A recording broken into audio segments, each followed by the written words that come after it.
Hi everyone, welcome to Nothe Fort. We understand you're going to do a project on protection and survival, so we're going to have a little bit of a tour around the fort and try and pick out some elements that might give you some inspiration to complete your projects. Come with us. So we're here in the parade ground. There's actually 3 levels to the fort that we're going to explore in this video. So there's the top level, the rampart level, the parade ground, and then underground there's a magazine level where they kept all the gunpowder out of harm's way.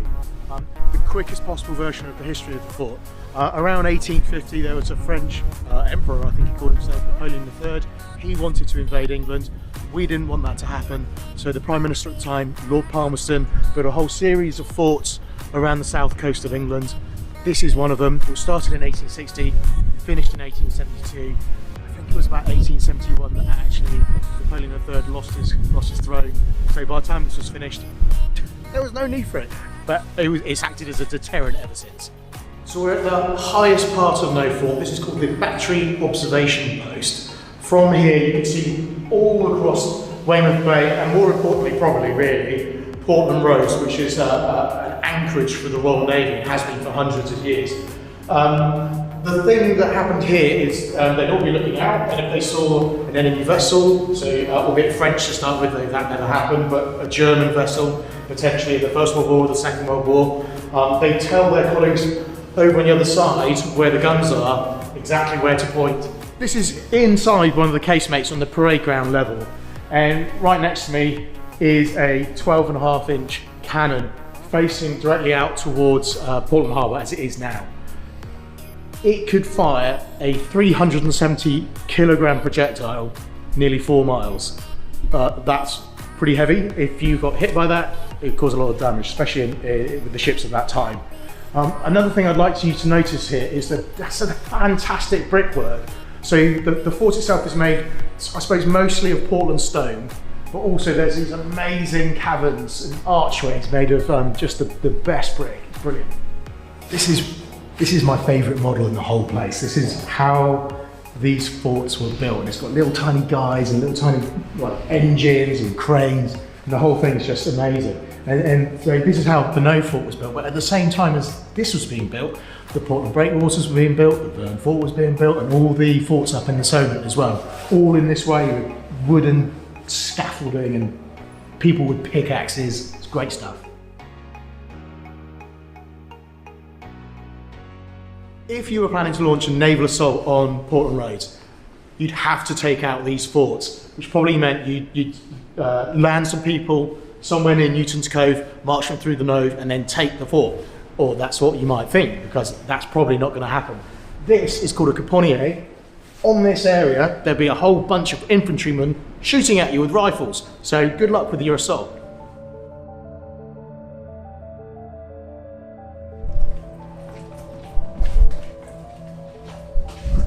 Going down into the magazine level, this is where the gunpowder was kept, so it had to be safe.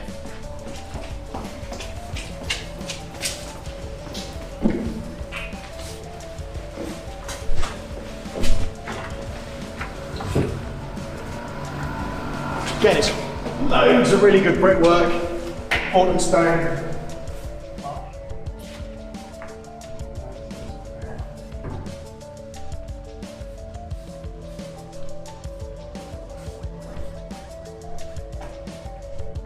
So we're down in the magazine level, directly underneath one of the guns up the ramparts. In this room, that's where they stored gunpowder in cartridges. They'd have to take off any metal when they were handling the gunpowder to stop any sparks. They'd pass the gunpowder out through this hatch. It would get loaded into this hoist, straight way up to the guns. You'd also need a shell, a projectile, to fire out. And those were loaded, those were stored in that room over there. So you've got the gunpowder, you've got the shells, you've got the hoist, and the gun at the top. Essentially, this whole fort is a machine to feed the guns and shoot enemies out of the bay. So we're still at the magazine level. We're just outside our nuclear shelter. This is probably the last military civic purpose of the fort before it became a museum. So through these giant blast doors, there's a whole operations centre that would control all of the government in our local area. There was room in here for 30 people to sleep and live for a period of months. If we come on through, just have a look at what that might be like.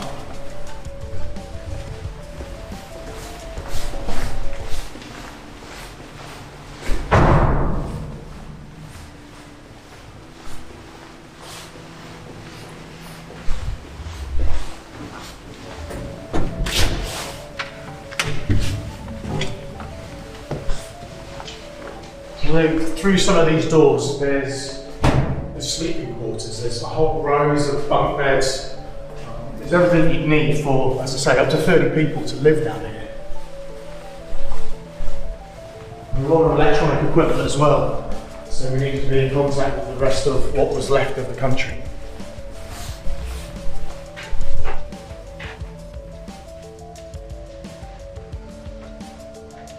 So that's the end of the tour around the Nothe Fort, but I did want to just touch on something else because we've got our own survival story. So after the Second World War and around the end of the Cold War, this place was decommissioned and it basically lay empty. Lots of people came in for parties and they were having a fantastic time. And if you speak to people around town who are sort of 60-ish, they'll tell you some great stories. But at the same time, it was falling into disrepair. So the Civic Society here in Weymouth took it over from the council in 1980 and I've run it as a museum ever since. And that's gone pretty well, you know, every year it's got better and better and better. It's a good heritage attraction. COVID, this year just gone, that was a major challenge for us and the rest of the world. And we had to really work hard to stay open as much as we can to make it safe and to keep the fort going. And we've done that. We've obviously struggled a bit financially this year, but we're okay and we're looking forward to opening in 2021. I hope this has all been useful. I hope it sparked some good ideas for you, and all of us here at the fort are looking forward to seeing what you come up with.